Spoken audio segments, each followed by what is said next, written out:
Yes, I've got you loud and clear down there, South Africa.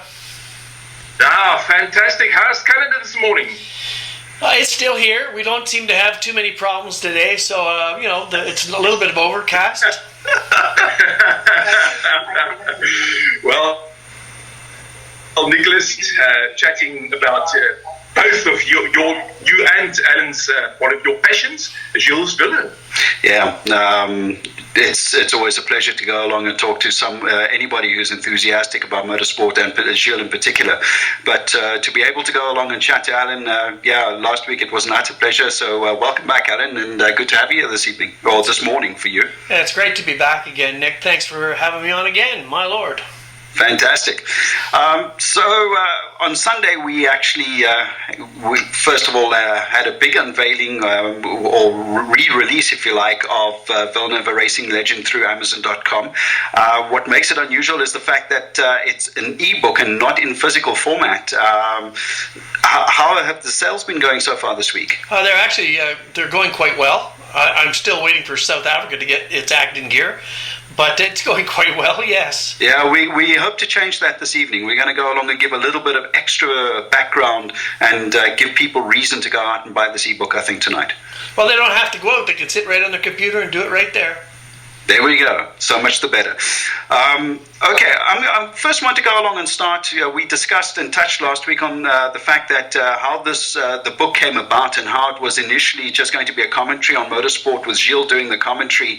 And, of course, that all changed after Zolder in 1982. But once Gilles had actually passed and you had this book idea still on the go, what made you decide to actually turn it into a book about Gilles and of course, the emotions that are behind it? Well, I think the intent, of course, was to have Gilles, with the help of a journalist by the name of Len Coates, write the book.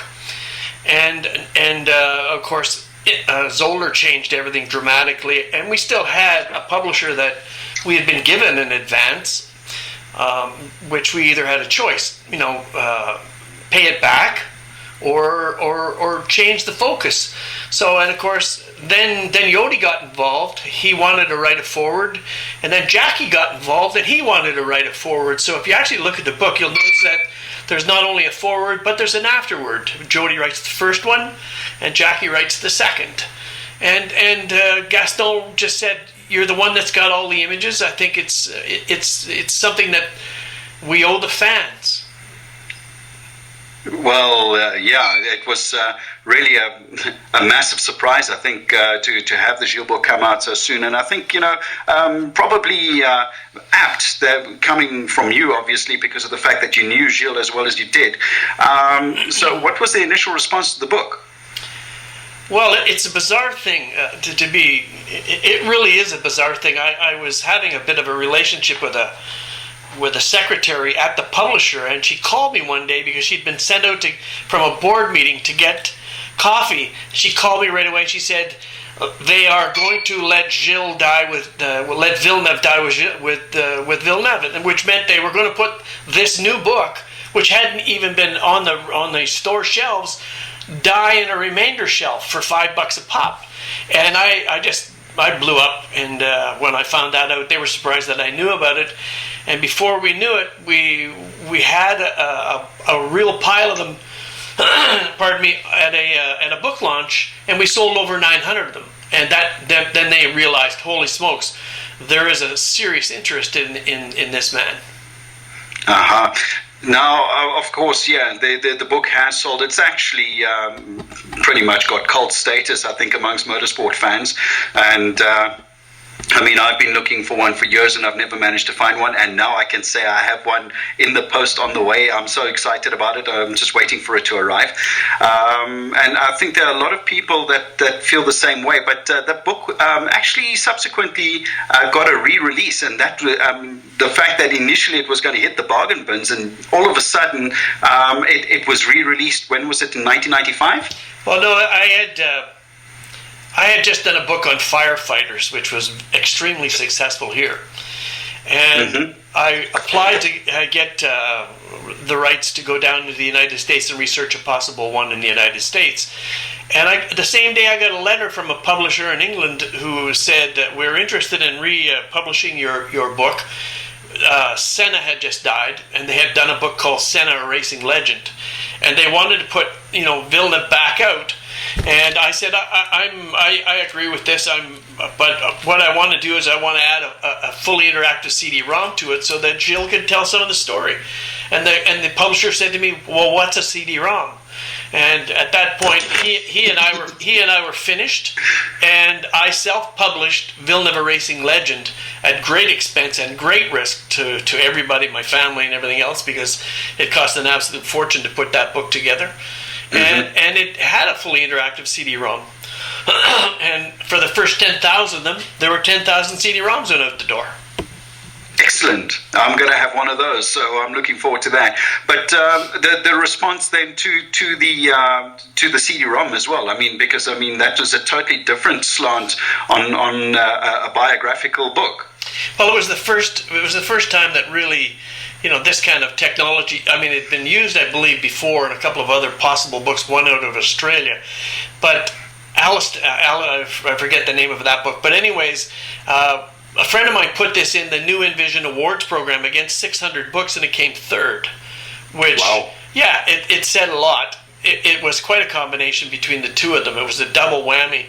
And I've only got one of the discs now, and my computer system won't allow me to get at it because, technology has changed so much in the last 15 years.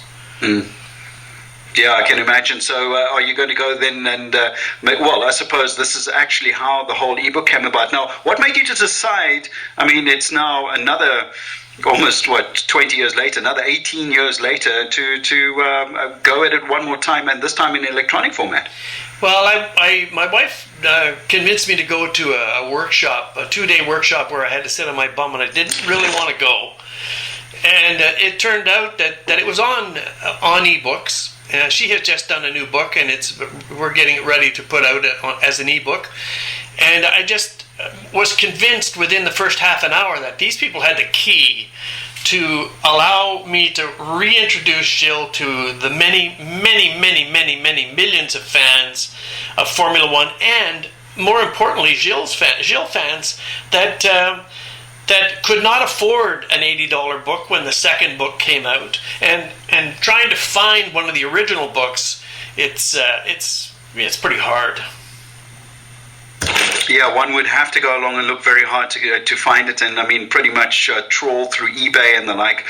But a number of these diehard collectors, and I'm not going to go along and say how mad they are because I'm actually one of them. So, moving on.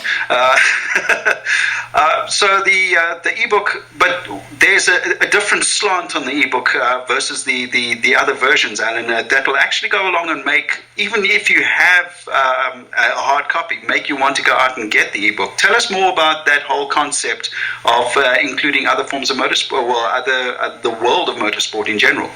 Well, I did a fair amount of research. Well, it didn't take me very long to realize that an ebook will allow you to put links on it.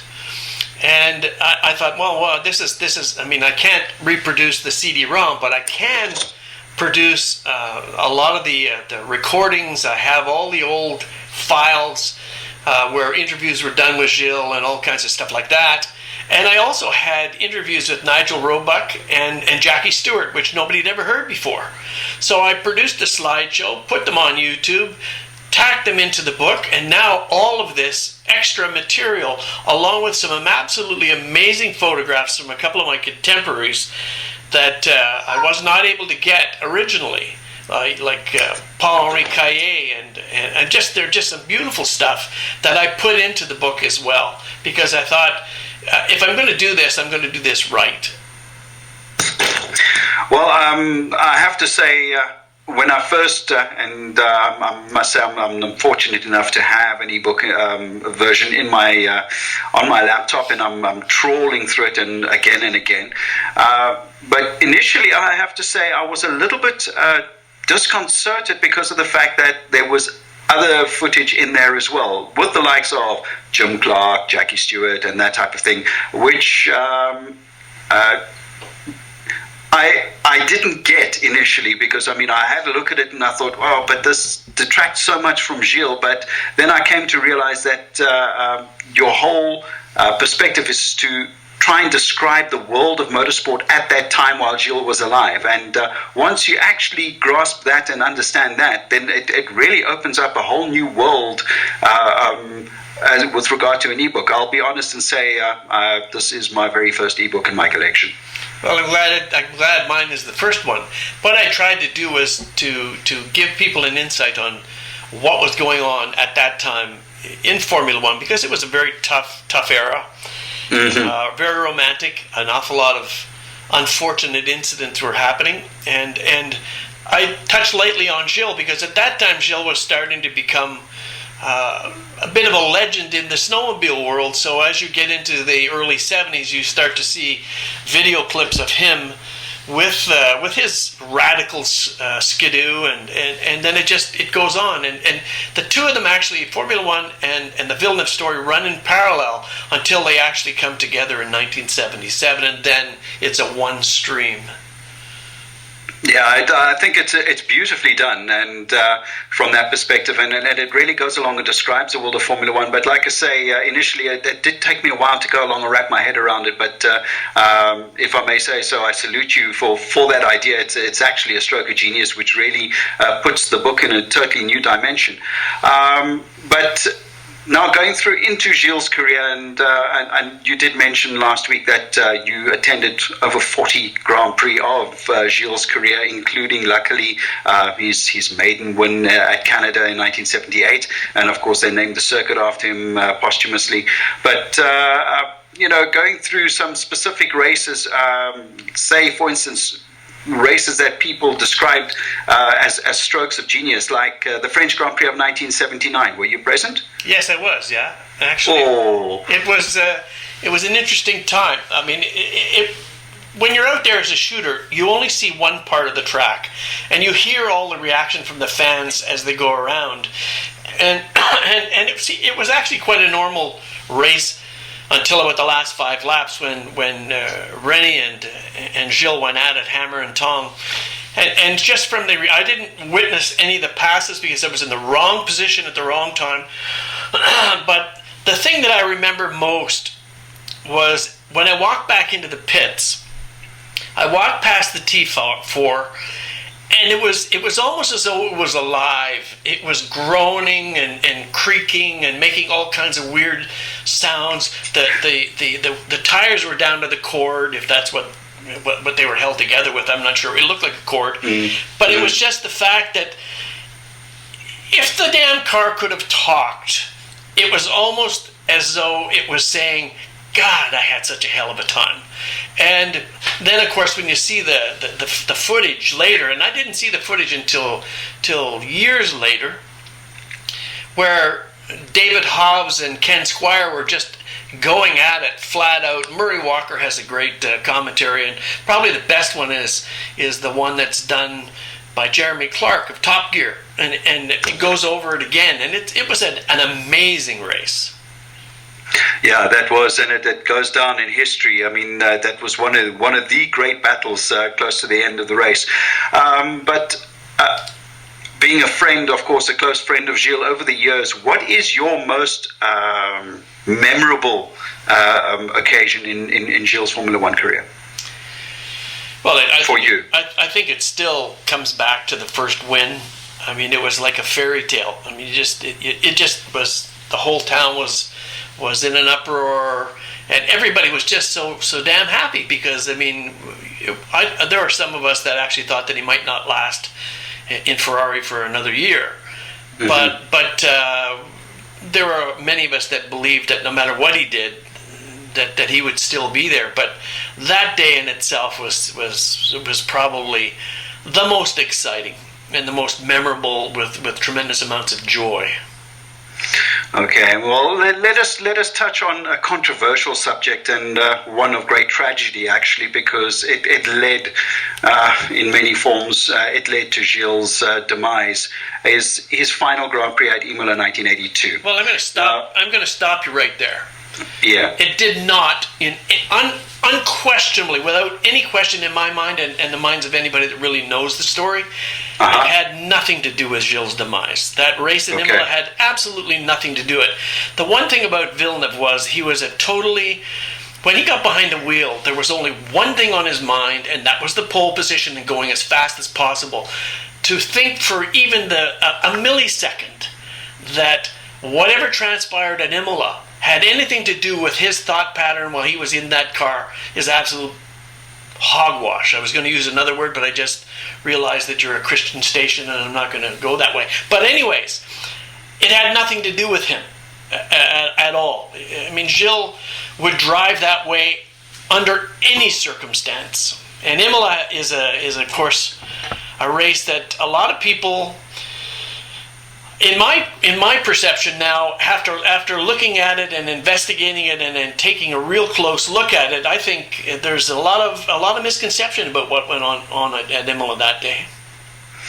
Yeah, it would appear that Old Man Ferrari actually went along and sided strongly with Gilles after the fact, but during the race itself and the initial response from the team, from what you've described, or what I'm going to ask you to describe now, is a little bit different to what we have read over the years. Well, for one, the A-team management was not at the track at the time. There was a secondary person that was in charge of the team, and a lot of decisions I think were made probably in error. But I don't know enough about that part of it. But as far as the on-track situation is concerned, the race, of course, was boycotted by a whole bunch of teams, and I don't know how many cars started, probably 9 or 10 or something like that. So it wasn't a big deal. But the Renaults took the lead. And off they went into the distance. Prost didn't do so well, but Arnoux did. And towards the middle of the race, Arnoux blew the engine. And at that point, Gilles inherited the lead.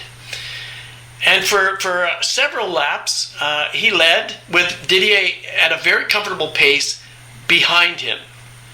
Now, there's a clip that's included on the book, which I think is very important for anybody that really is interested in having a look at this thing and judging for themselves.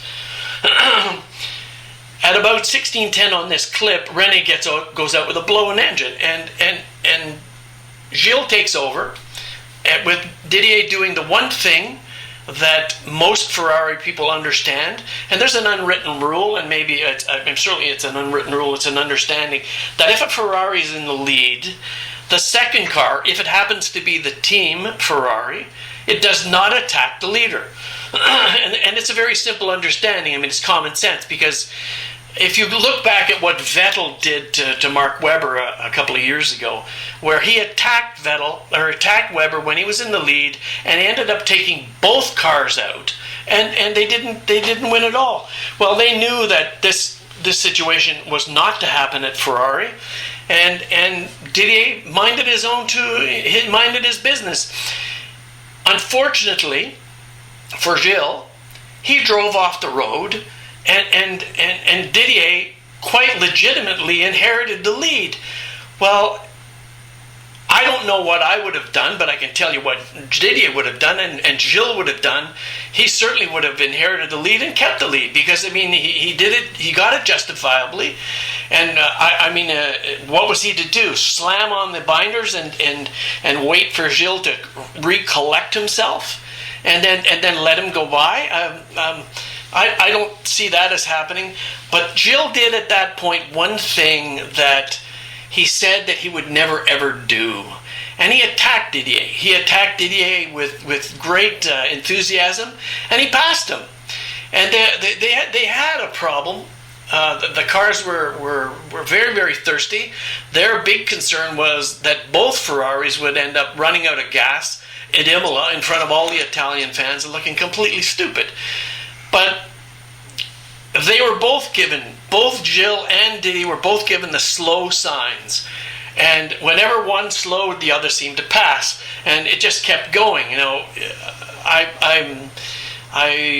don't know how to go about saying that I think that the situation at Imola had two men that were party to this whole thing, and one was Didier and one was Gilles. And I think Gilles was definitely, in the wrong on a couple of occasions, and certainly in this one, I think that the emotion that ran so incredibly high at the end, because as soon as Gilles got out of the car, he had a huge row and an argument with the team management of the time, and then he got up onto the to the podium, and he was pretty morose. He was pretty upset because he thought that the management should have backed him up and probably expected Didier to slow down and let Gilles by.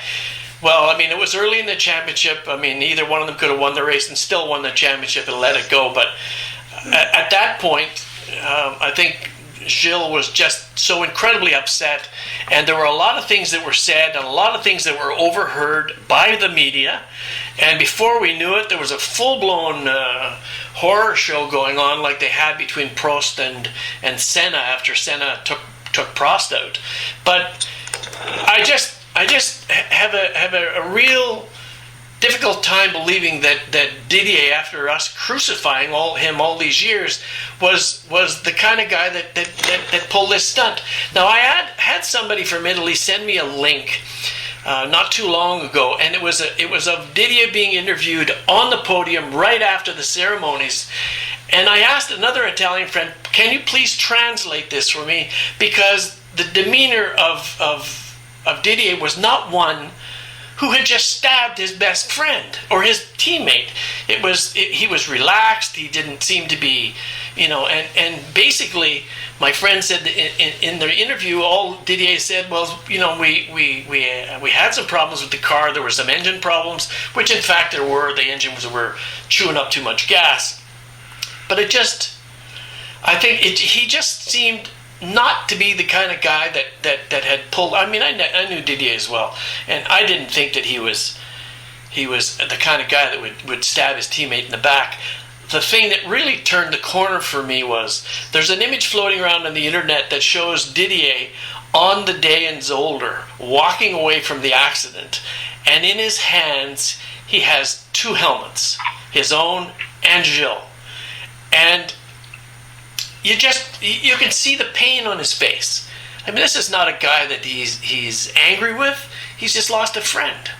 And I think that made me start to think very, very seriously that the whole thing that the media has taken so many times to this day to absolutely hammer